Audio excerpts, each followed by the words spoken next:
Je m'appelle Fabienne Doré, je suis économiste à Ifremer et je suis membre de l'UMR à Mur. Au sein du projet Omega, je suis co-responsable avec Mathieu Merzereo du Work Package 4, qui est le Work Package économie. Et donc dans ce Work Package, on essaye de comprendre en fait comment les pratiques de pêche, donc le volet production, peuvent influencer la teneur en oméga 3 des sardines qui sont débarquées.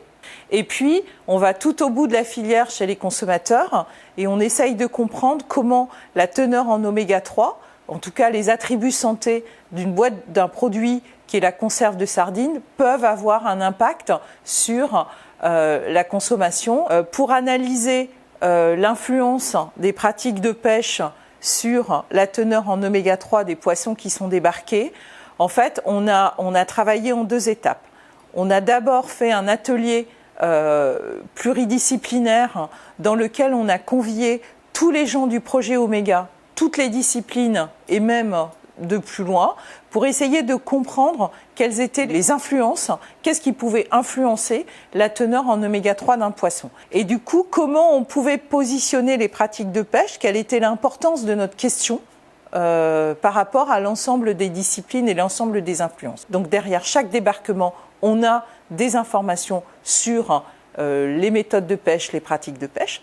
Et à côté, on a récupéré aussi de la part des conserveurs avec qui on travaille, le taux d'humidité qui est une proxy importante du taux de matière grasse du poisson, donc potentiellement de la teneur en oméga 3. Eh bien, on raboute toutes ces données-là et on fait des modèles grâce aux hypothèses pour essayer de tester. Ça, c'est le premier volet.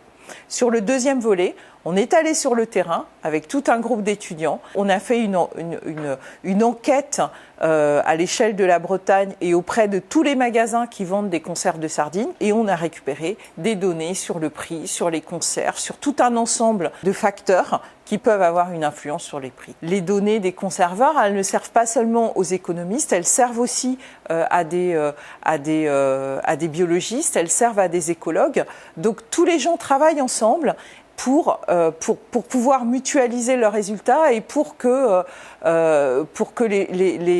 les résultats des uns puissent être des hypothèses ou des acquis pour les autres disciplines, de manière à essayer de comprendre la multiplicité des enjeux et des questions qui sont derrière une question unique. L'autre côté aussi, c'est le côté de collaboration avec d'autres acteurs, les acteurs de la filière, par exemple. Le projet Omega est un projet qui n'est pas tout seul à s'intéresser aux petits pélagiques.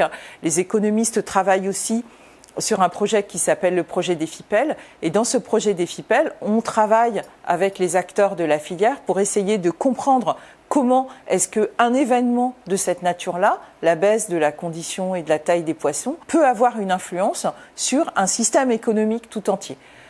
Donc pour ça, on a besoin de comprendre comment les acteurs travaillent et comment se positionne cette question de la matière première dans l'ensemble de ces contraintes-là. On a besoin de toute cette connaissance-là, à la fois pluridisciplinaire et à la fois pratique, de réalité, à travers les relations qu'on a avec les acteurs.